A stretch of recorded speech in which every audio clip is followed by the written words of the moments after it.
Welcome to Mythocosmia, where we breathe new life into the timeless stories of gods, fate, and the battles that shaped existence. Before we begin the epic tale of Zeus, I'm curious. What comes to mind when you hear his name? Thunder god? King of Olympus? Most people think of power. But his story begins with something far different. Survival. Long before Zeus ruled the heavens, there was Cronus, king of the Titans, ruler of the cosmos. Unshakable. Or so he thought. Because Cronus knew something most kings never admit: that power doesn't last forever. His own father, Uranus, had learned that lesson the hard way. Cronus had overthrown him, taken everything, and deep down, Cronus knew someone would do the same to him.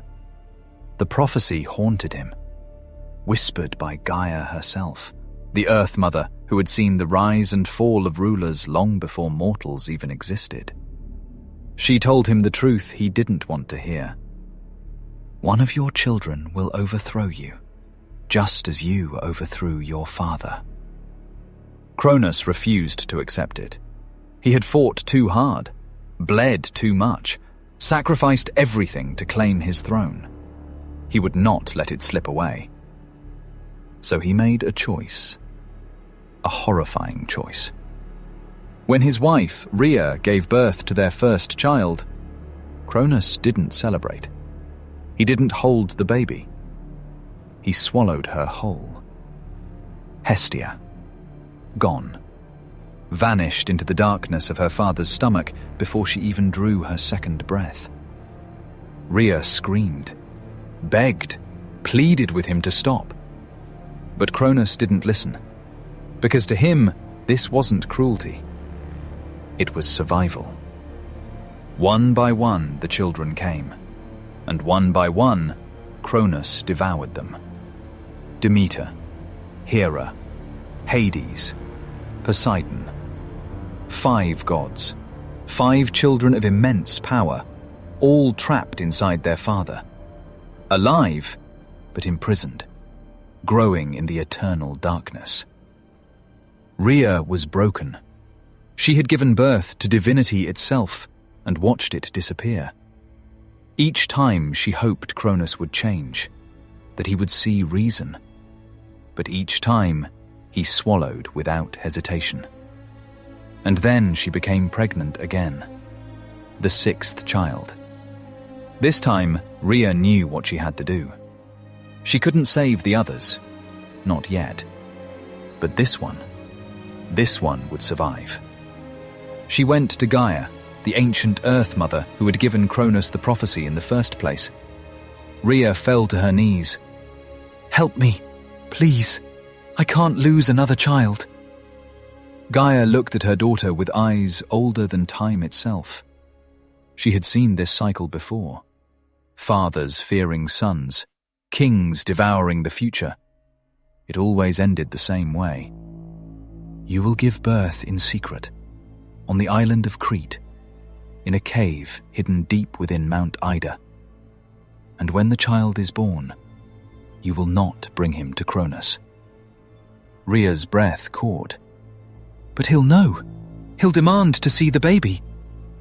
Gaia smiled. Not warmly, not kindly, but with the cold certainty of someone who had already seen how this story ends. "Then give him a baby." And so, in the dead of night, Rhea fled. She traveled to Crete, climbed the mountain, entered the cave. And there, alone except for the nymphs who tended to her, she gave birth. The child didn't cry. Not at first. He looked up at his mother with eyes that already burned with something ancient, something fierce. Rhea held him close, just once, because she knew she couldn't keep him.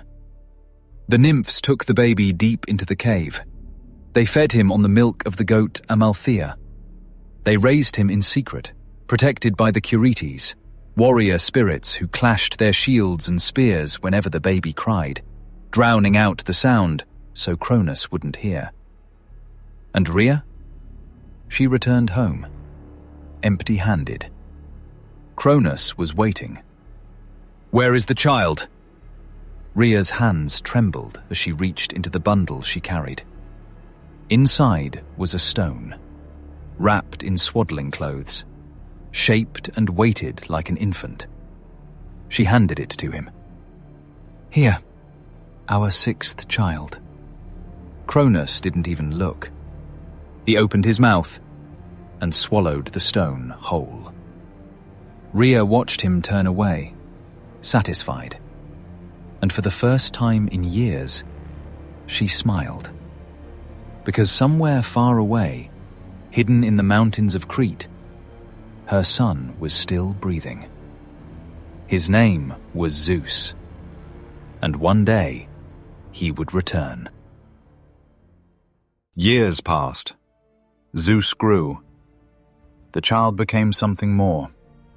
He grew strong, stronger than any god before him. And when Zeus reached manhood, he learned the truth about his father, about his brothers and sisters trapped in darkness, about the prophecy. Zeus understood what he had to do, but power alone wouldn't be enough. Cronus had ruled for eons, commanded the Titans, held the cosmos in an iron grip. Zeus needed cunning. Metis, the Titaness of wisdom, helped him. Daughter of Oceanus and Tethys, the wisest being in all creation. She crafted a potion, one that would make Cronus sick, force his body to give back what he had taken. But getting Cronus to drink it was the challenge. Zeus disguised himself. He entered his father's court as a cupbearer, humble, quiet, invisible. Day after day, he poured Cronus's wine, gained his trust, and waited until the moment was right. One night, during a feast in the great hall, Zeus poured the wine as he had done countless times before. But this time, his hand moved to the vial hidden in his robes. He poured the potion into the cup, invisible, soundless. Zeus stepped back. Cronus raised the cup to his lips and drank. At first, nothing happened. Then Cronus went still. His face twisted. His hand clutched at his stomach. His body convulsed. And then he opened his mouth. The stone came first, the one Rhea had wrapped in swaddling clothes all those years ago. It crashed to the ground, the Omphalos stone. Later, it would be placed at Delphi, marking the center of the world. But Cronus wasn't finished. His body convulsed again, and light poured from his mouth. Hestia emerged, fully grown, divine, free. Then Demeter, then Hera, then Hades, then Poseidon. 5 gods, 5 siblings, all freed in an instant. They stood together, Zeus and his brothers, his sisters, united for the first time. And they looked at Cronus, the Titan king who had tried to swallow fate itself. The siblings pledged their loyalty to Zeus. Together, they would challenge their father's reign. But Zeus knew the Titans were too powerful. He needed allies. So he descended into Tartarus, the deepest pit, a place of eternal darkness, where Uranus had once imprisoned the Cyclopes and the Hecatoncheires, where Cronus had left them to rot.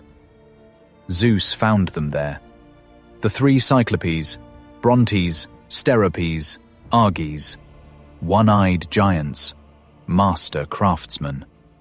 And the 3 Hecatoncheires, Cottus, Briareus, Gyges, 100-handed, 50-headed, beings of unimaginable strength.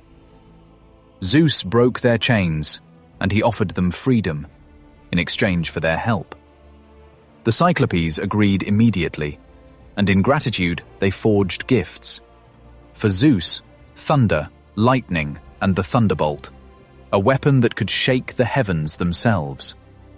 For Poseidon, a trident, capable of splitting the earth and commanding the seas.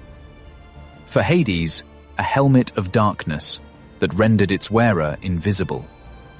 The Hecatoncheires pledged their strength, each with 100 arms, each capable of hurling mountains. Zeus returned from Tartarus, armed, ready. His siblings stood with him, the Cyclopes and Hecatoncheires at their backs. And across the divide, Cronus waited, with the full might of the Titans. The Olympians gathered on Mount Olympus, the Titans on Mount Olympus, 2 generations of gods, 2 visions of the cosmos. The war that would decide everything, the Titanomachy, had begun. For 10 long years the cosmos was torn apart. Mount Olympus stood on one side, Mount Olympus on the other. The Olympians against the Titans, children against parents, the new gods against the old. And neither side could gain the upper hand. Zeus hurled his thunderbolts, Poseidon shook the earth with his trident, Hades struck from the shadows with his helm of darkness. But the Titans were powerful, ancient. They had ruled for eons, and they would not fall easily. The war dragged on, year after year. The earth cracked beneath their battles. The seas raged. The sky burned. And still, no victor emerged. But Zeus had one advantage, one weapon the Titans could never match. The Hecatoncheires. Cottus, Briareus, Gyges, the 100-handed ones, each with 50 heads and 100 arms, giants of unimaginable strength. And they had waited their entire existence for this moment. They had been imprisoned by Uranus, then by Cronus, cast into darkness and forgotten. But Zeus had freed them, and now they would repay that debt. The final battle began. The Olympians charged from Mount Olympus, the Titans met them from Olympus, and the cosmos itself trembled at what was about to unfold. Zeus raised his hand.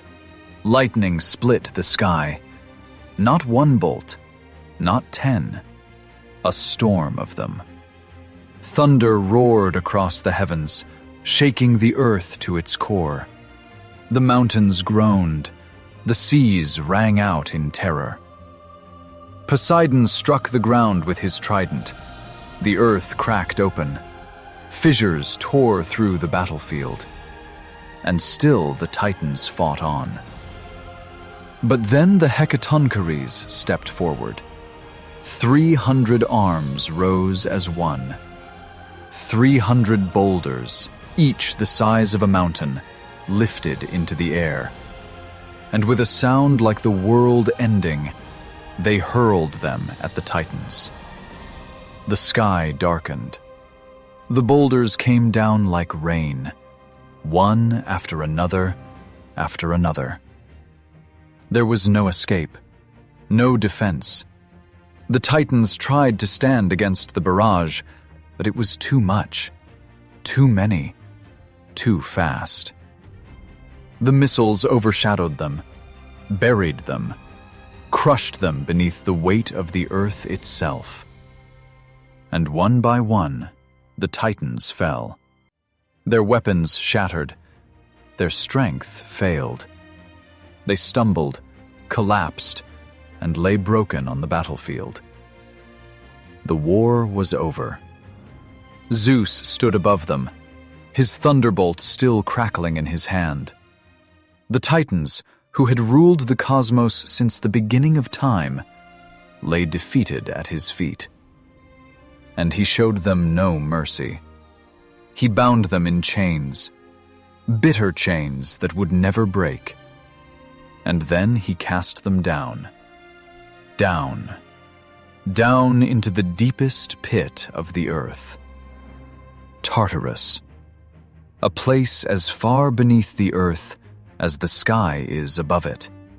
A place of darkness and decay. The Titans were thrown into that abyss, and Poseidon sealed it behind them. He fixed great bronze gates across the entrance. A bronze wall surrounded the pit on every side. There would be no escape. The Hecatoncheires took their place at the gates, eternal guardians. They would watch over the Titans for all time.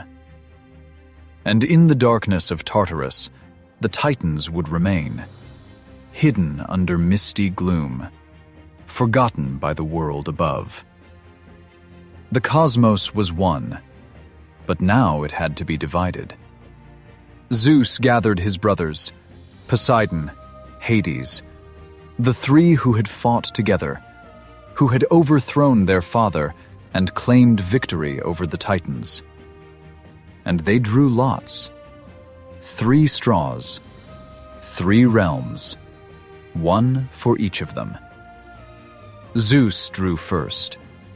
The sky, the heavens, and with it, the throne of the gods. He would rule from Mount Olympus. He would be king. Poseidon drew next. The seas, all the waters of the earth. He would command the oceans, the rivers, the storms. And Hades drew last. The underworld, the realm of the dead. A dark kingdom beneath the earth where mortal souls would go when their time ended. The earth and Mount Olympus would be shared, common ground for all the gods. But there was no question who held the power. Zeus stood atop Olympus and looked out over the world. The Titans were gone. The old order had fallen, and a new age had begun. The age of the Olympians. The age of Zeus. He had survived when he should have been swallowed. He had returned when he should have stayed hidden. He had fought when the war seemed impossible to win. And now he was king of the gods. But his story was far from over. The thunder had only just started to roll.